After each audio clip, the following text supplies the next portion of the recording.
All right, everybody, welcome into TexAgs Rewind presented by T-Mobile. And I got to remind you guys, you know what to do. Just go to T-Mobile.com/Across America to learn more how you can get value and coverage through T-Mobile. All right, it's the day before signing day, so we had a lot on the show.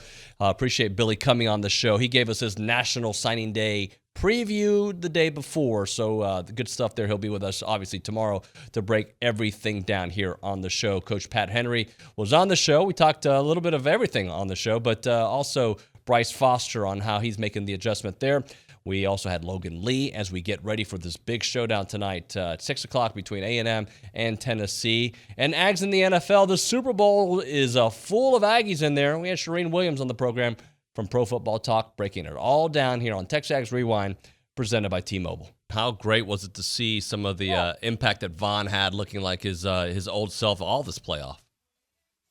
Well, and I think it just shows you that he's still capable when he's healthy of doing what he's always done. And, you know, it's been a Hall of Fame career, and he's in a great place with Aaron Donald taking some pressure off of him. And he's looked like the old Vaughn, I think, in this postseason. Now, he didn't have a sack on Sunday, but he had an impact. He had a tackle for loss that was pretty good, a couple tackles, and just in there eating up some blockers, if nothing else. So I think you've seen that, and he becomes a free agent this offseason, and I think he's going to be highly paid by somebody. Now, the Rams are not probably going to be able to afford to keep him if he wants to give him a hometown discount and sign again for 1 year to stay there. That might be something he looks at. Perhaps he doesn't think he needs any more money for a year and would rather have a chance to win a Super Bowl. We'll see how that works out, but if he wants to, he can go somewhere for a really big contract. The Aggies in the NFL, we talked Vaughn. Anything else you want to sprinkle in there to close out the segment? No, I'm just going to say the Aggies of the week are those guys going to the Super Bowl. That would be Bobby Brown, Von Miller.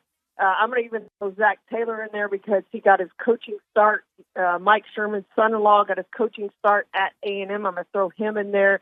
Trevion Williams, Keaton Sutherland, and Anthony Hines. And I think that's it. Hopefully I didn't leave anyone else. I saw Billy Liucci left a couple guys out, and I know Bobby responded to him on Twitter, so I don't want to leave any of those guys out. But congratulations to all of them. Some of our Aggies are going to go get a Super Bowl ring, and that's going to be fun. All right, you and I chatted a little bit off air yesterday. I won't replay that conversation because I was in my feelings yesterday a little bit, but you were a little riled up. This team can score, but can't score. That's the best way I can phrase it, because I know they can score, but they're just so spotty and so, I don't know, what's the word I'm looking for? Streaky. Inconsistent. Especially at the end of games against top-tier teams, and unfortunately that's bled into the game against South Carolina. Yeah, I mean, as I think about it more, A&M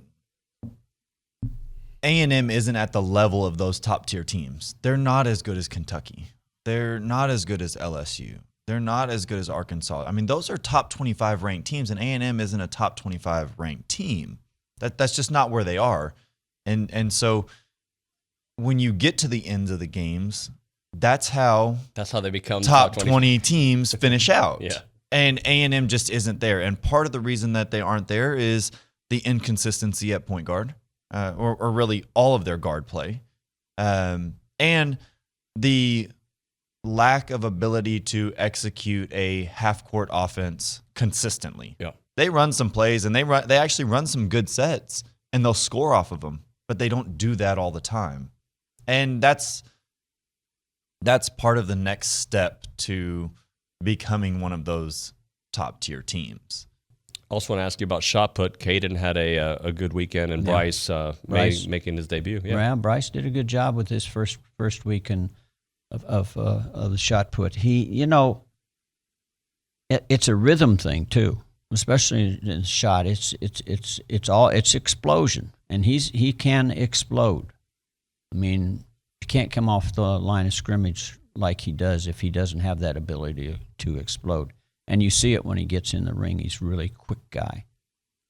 But he can get the throw in front of his quickness, and that's what he's dealing with right now. So it's just a matter of timing, coming out of the back of the ring the way Coach De La Garza wants him to come out of the back of the ring, and being able to do what he does in a rhythmical rhythmical way. It's just not all strength. There's a lot of really strong people, but they can't throw the shot put, And we've mentioned so much consistency, the changing of sport, but still the work is still consistent. Yeah. I mean, there's a lot of guys out here, ladies out here that play golf.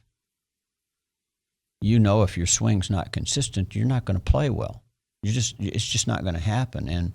And you work on consistency of your swing every time you go to the golf course. Every day you're thinking about that. And that creates your ability to swing and hit the ball correctly. But it's consistency of skill, consistency of effort, consistency of everything you do. I'm sorry to keep repeating that, but that's exactly what it is. Well, it's just, they always talk about practice makes perfect. But that's the pursuit, right? Yep. You can be a good practice person, not be a good competitive person on competition day, though, too. There's a lot of people who are really good in practice. But is it the anxiety of the event, perhaps? Well, I think it's the mental preparation and that's exactly what it is. I mean, it's just you let that get the best of you. Mm-hmm. Yeah, I went with it, pretty extensive write-up last night about it, and maybe a little has changed, not much. I mean, for starters, I've always liked and have always maintained I like where A&M stands with Shamar Stewart, with a day to, less than a day to go now, or about a day till these guys announce. They've done just a terrific job in this recruitment from wire to wire, much like Walter Nolan, much like Gabe Brownlow-Dindy, Evan Stewart, Denver Hare, all these 5 stars that they signed, just a wire to wire smoke buoy. I'm naming guys that a lot of people just didn't think the Aggies could reach the finish line on. And they did an incredible job from top to bottom in this recruitment, from start to finish, head coach to, analysts, grad assistants when they're on campus visiting and things like that, and everyone in between. Players, current players, fellow members of that class. And Shamar is one of those guys that it's almost felt like he's been a part of this class throughout it. You didn't so much get that feeling with Perk. Maybe even a little more so, though, with Jacoby Matthews than Perk. That's why right now my order is I like their chances with Shamar Stewart best. I would probably go with Jacoby Matthews next. I think that's an A&M LSU battle. I was just writing about it because somebody, I guess it was Will Fong, one of the national analysts, kept his prediction in with A&M, so people are talking about it. What I wrote last night is the Aggies had a lot better chance than I think people have been giving them. I think people have assumed that he's going to LSU and staying home, or assumed he's going to Florida with Corey Raymond.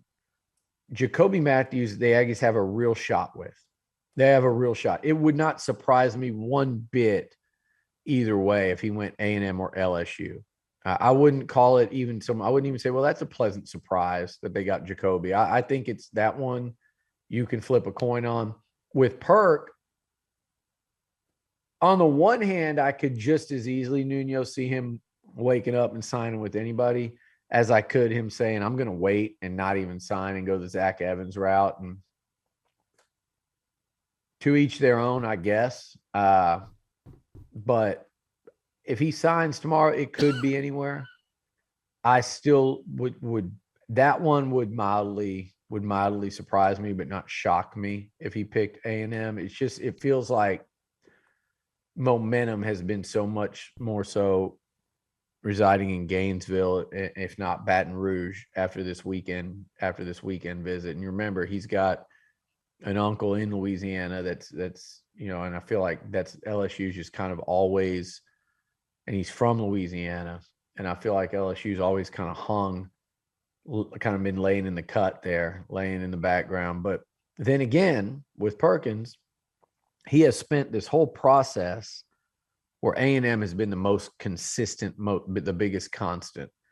I find it wild that as locked in or as close as he is with a lot of this class, the guys he knows, he's been committed to A&M for a brief period.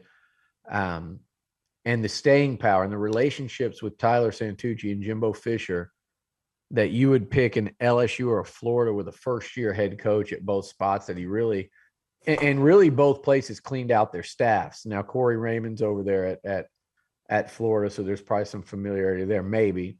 But both places really, for the most part, cleaned them out.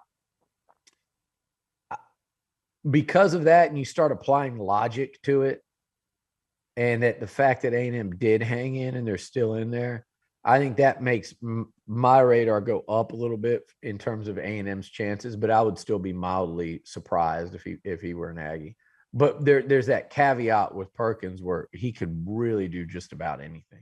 All right, thank you to everybody listening, watching all this good stuff here on TexAgs Rewind presented by T-Mobile. Want to remind you to like, subscribe, comment, share, rate, review, tell your uncle about it, and watch it again. Just give us an extra one because, yeah, we're good. Thanks so much for watching. We'll see you guys next time.